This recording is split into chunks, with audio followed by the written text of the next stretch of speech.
White Sox, reminding you this is where the Sox play. WHOW AM and FM. Brought to you by Enel Green Power's Alta Farms Wind Project, Baum Chevy Buick, Clinton Athletic Boosters, Clinton Community YMCA, Covenant Animal Clinic, Liberty Village, Midstate Eye, Nan Krang with Remax Choice, your 217 home team, Warner Hospital and Health Services, and ServPro of Piatt DeWitt counties.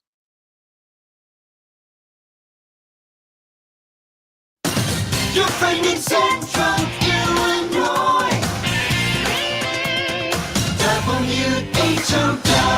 Top of the morning. Thanks for being with us. I'm your host today, Seth Lawrence. The WHOW Morning Show is streaming to Facebook and YouTube. It's brought to you by Peterson Insurance, your Pekin Insurance agent in Clinton. My guests in studio this morning hail from the Atlanta Public Library. Director Christina Vanoy joins us for the first time. Good morning, Christina. Good to have you. Hello. Thanks for having me. Sure. Pull that mic a little closer to you so we can hear you. And Julianna Nordman joins us once again. Good morning, Julianna. Hello. Thanks for coming out and talking with us. And thanks for bringing Christina. Tell us about Christina a little bit. Introduce us to her. Christina's my best friend. And she's also the administrative director at the library. So she keeps the library going. She pays all of the bills. She applies for grants. She makes sure that we are good in government standing, all that stuff, all the fun stuff, right, Christina? No. She always says that I have the fun part of the job, but she helps me out with everything. Like I said, she's also my best friend too. So we work pretty well together unless we're bickering like an old married couple. You should hear us in Joanne's. They're always laughing at us. But yeah. Now, Christina, you have a pretty interesting journey to the library and then the director's role. Tell us about that a little bit. Yeah, so I was kind of it's been about 5 years, I think. It was between jobs, nothing else to do but read. So I was going to the library a lot. And one of the staff members was like, we're hiring. I think you'd be great. You should apply. So I did, and I got the job and been there for 5 years. And a year ago next month is when we were promoted to director. Sure. So. Talk a little bit about what it's been like to kind of transition into that director's role. Like, is it as intimidating as it sounds? A little bit, especially going into it. I mean, I was doing a little bit of that anyway, but making sure I've got all the deadlines straight in my head, what needs to be done, and all that. Reporting directly to the board now instead of someone else. Right. Yeah. Or kind of the liaison, if you will, to them. Talk a little bit about what, in terms of like the transition to that kind of head role, if you will, like what's been the biggest transition for you? Kind of, I've never been a boss before. Yeah. So I've got another staff member under me. So dealing with that is probably the biggest struggle. And especially just kind of being tossed into the director role has been you feel like your feet are wet and you're getting used to it. And the way that we became directors was not like a typical kind of promotion. Oh, you're co-directors, aren't you? Yeah. I forget about that sometimes. Okay. Yeah. So our predecessor, she left very unexpectedly. And so we were kind of thrown into it, her more so than me, because the part that I took over from our predecessor wasn't quite, didn't quite matter just as yet. So the director part that I am doing is our museum and stuff like that, plus the job I was hired for. But for her, bills needed to be paid right away. All of the financials, all of the bank statements. I was writing my first grant within like 2 or 3 months after being promoted and having never written a grant before. How much do you guys lean on each other in this position? A lot. Hey, we have 50 people over here at this program. Christina, can you come help? Or the day I was cleaning up the museum or shutting off the museum, and I was like, Christina, you need to get over here ASAP. And she's like, what's wrong? And I was like, just get over here. And we had a huge leak. It was coming through the ceiling on the bottom floor. So it was all the way through the roof and the top floor. So I thought she was, physically being harmed. And it's, you like the financial stuff, like that's the obvious, right? But now you're in charge of a building and making sure it's updated and, it's not it doesn't have a leaky roof. And when it does, you have to take care of that. And yeah, so those are the fun things that have come with it. But you said you feel like you're kind of getting used to it and all those I things? think so. I don't think there's really anything yet that I haven't done. Mhm. So I think I have a pretty good grasp of it. Sure. I hope I do. Sure.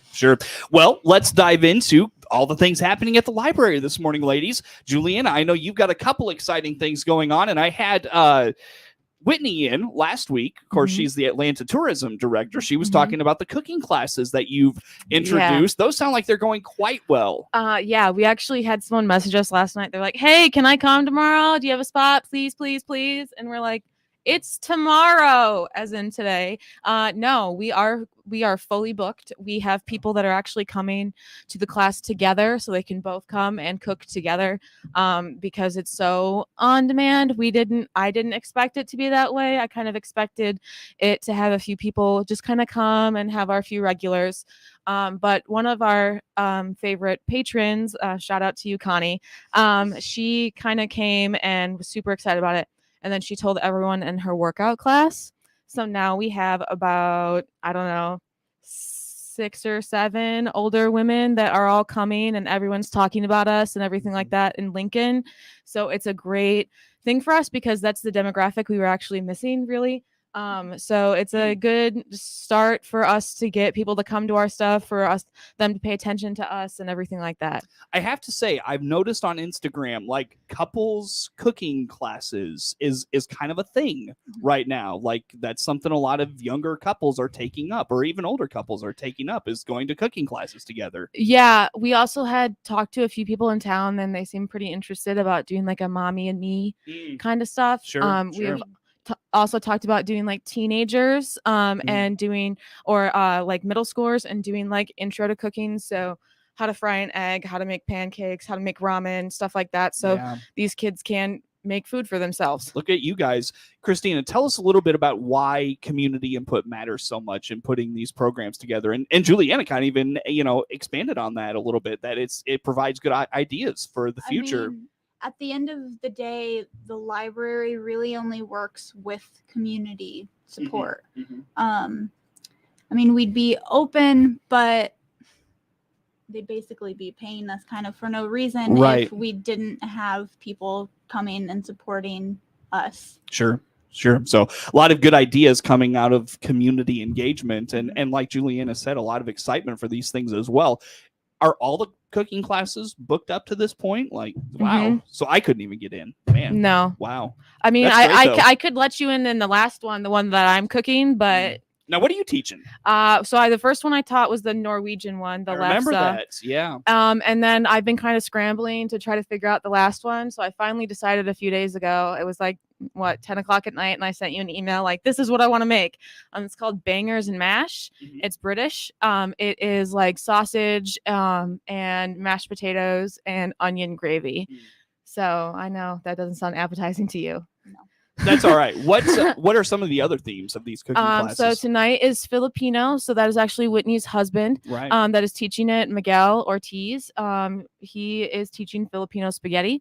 Next week on Monday is Persian. She is teaching green beans and like this rice. And then the last one is. Now who's doing the Persian cuisine? We have a patron. Her first husband was from Iran. So she has a ton of like family recipes and stuff like that. So she's going to teach one of those. Cool. I'm sorry. And you were about to say the last one. The last one is the Bangers and Mash one. That's yours. Yep. And that's yours. That's great though, that these are filled up and people are taking advantage of those. So awesome stuff. Co-directors of the Atlanta Public Library, Julianna Nordman and Christina Vanoy in studio with us here for this morning. We started to talk about, I meant to talk about, the upcoming events Saturday and next Saturday. Tell us about what's on the calendar for the rest of the month. So this Saturday, we have someone named Janet. Queerum is her maiden name, but now it's Glazer. She is a native of Atlanta. I can't really speak on her family a lot. That's more of Christina. She's born and raised in Atlanta. Her parents were Dorothy and Gordon Querum, who actually I believe, founded the Aquarium Funeral Home there in Atlanta. Oh, really? Yeah. Oh, okay. Gotcha. So she's she's doing a kind of a workshop. So she is an author now. She just came out with a book last year. About like her life and her life starting out with her and her husband, like building a greenhouse and the small business and stuff like that. So she just put that book out. When we got this grant earlier this year, she's actually the first person I thought of to come and do one because everyone in town loves her. We have probably 15 to 20 people that have told us they're coming.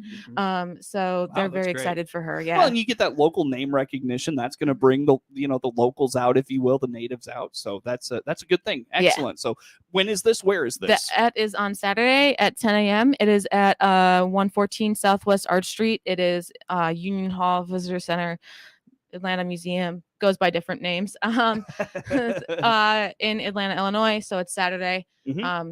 We're very excited for it. That is.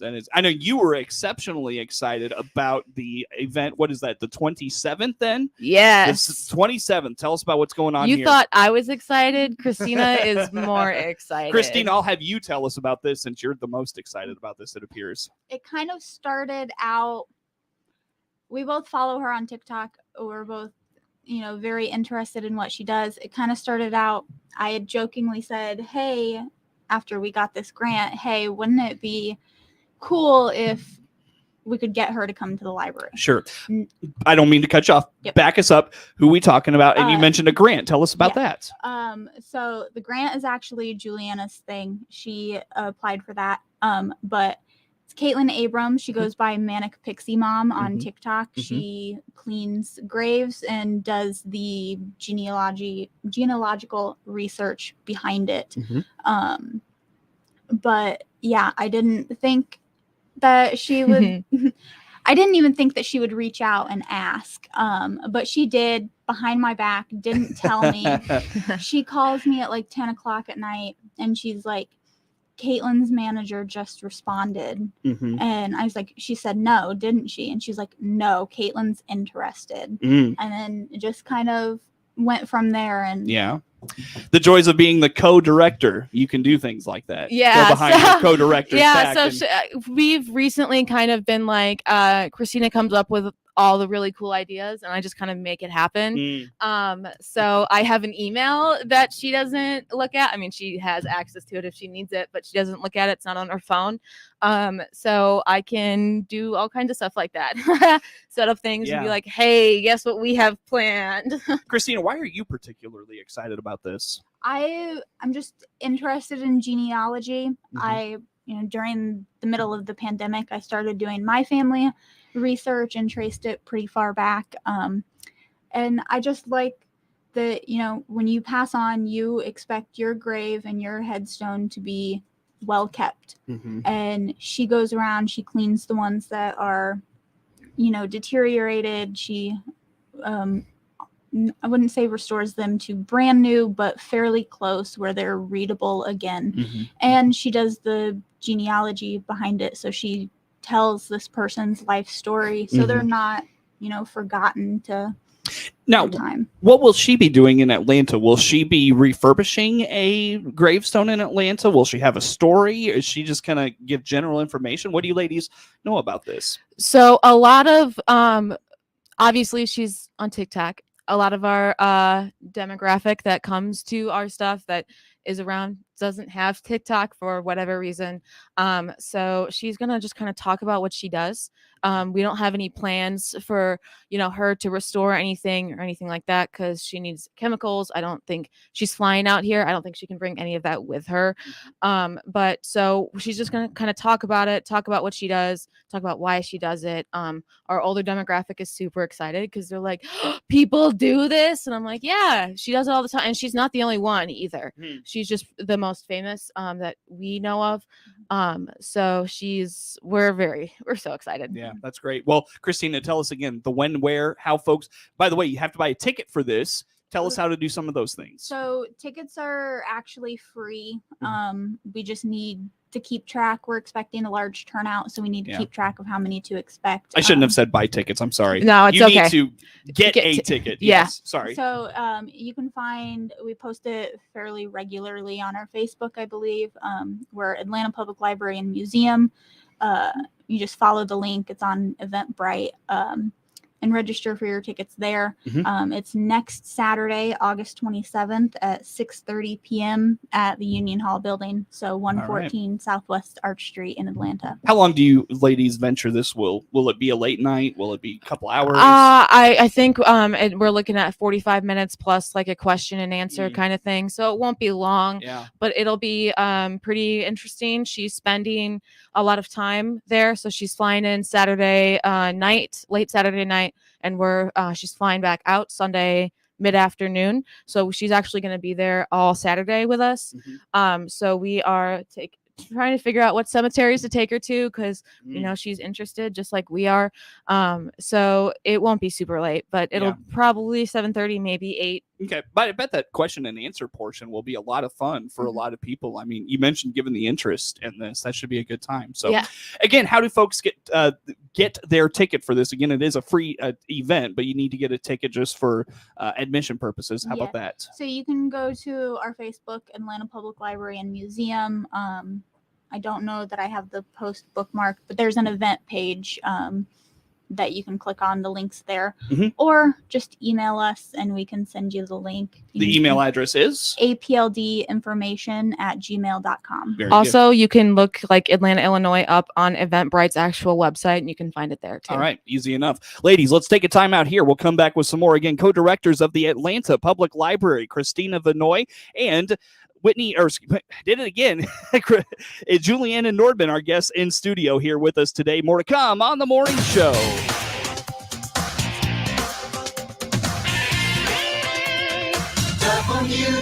WHOW.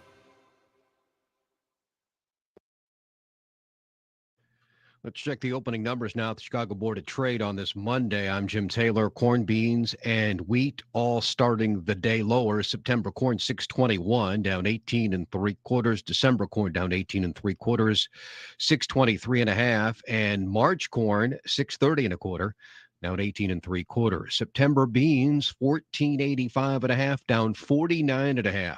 November beans down 55, 13.99 1/4.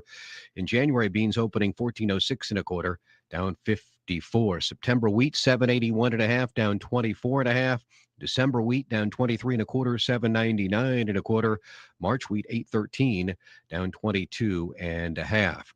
October bean meal 411.60, that's down 11.70. October bean oil 65.69, down 261. Look at the opening numbers at the Chicago Board of Trade on this Monday morning. Jim Taylor, RFD Radio Network. When you're shopping for a different car or truck, we don't expect you to come in knowing exactly what you want. That's our job. This is Scott Baum from Baum Chevrolet Buick in Clinton.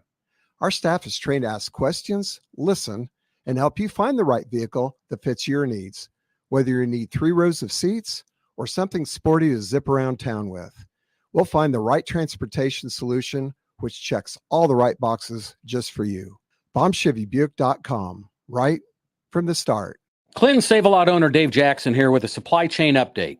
While we're working as best we can to keep our shelves stocked with the items you need and want every day, we're experiencing never-before-seen interruptions in product availability and delivery, both through Save-A-Lot and our direct suppliers. In most cases, they can't run their production lines due to the lack of workers, plus a shortage of truck drivers. Despite all that, we're working to keep the meat, produce, and other products you buy in stock and on our shelves every day. Your Clinton Save-A-Lot appreciates your business, and we hope to see you soon. Your friend in Central Illinois, WHOW. Once again, good morning. Thanks for being with us. I'm your host today, Seth Lawrence. The WHOW Morning Show is streaming to Facebook and YouTube. It's brought to you by Peterson Insurance, your Pekin Insurance agent in Clinton. Co-directors of the Atlanta Public Library, Julianna Nordman and Christina Vinoy, joining us in studio here for this morning. Big event coming up, October, cemetery themed, haunted themed. What do you have for us, Julianna? So October 29th, 30th, and 31st, which is Saturday, Sunday, Monday, we have our second haunted museum. It is very exciting. So what we do, we research local legends, do tons of research into it, go and visit the sites at least once, multiple times if we can. It's kind of see if it's feasible, and we do our research into that and then essentially retell those stories from talking to people and everything like that. For the one that's kind of near here, I actually went to a thrift store and was like, hey, you guys know about this? And they're like, absolutely, we will not go there ever again. Do not go there at night. Like, do not, we will never step foot in that cemetery ever again. Really? So part of that story is in there. Part of our experience at that cemetery as well is in there because we had our own experiences there. So we are retelling that one. We're retelling one from Tremont, one from Springfield, and then the last one being Decatur. Wow. So, Now, Christina, you did something similar to this last year, kind of as a trial thing. Tell us about that. I don't remember when we started.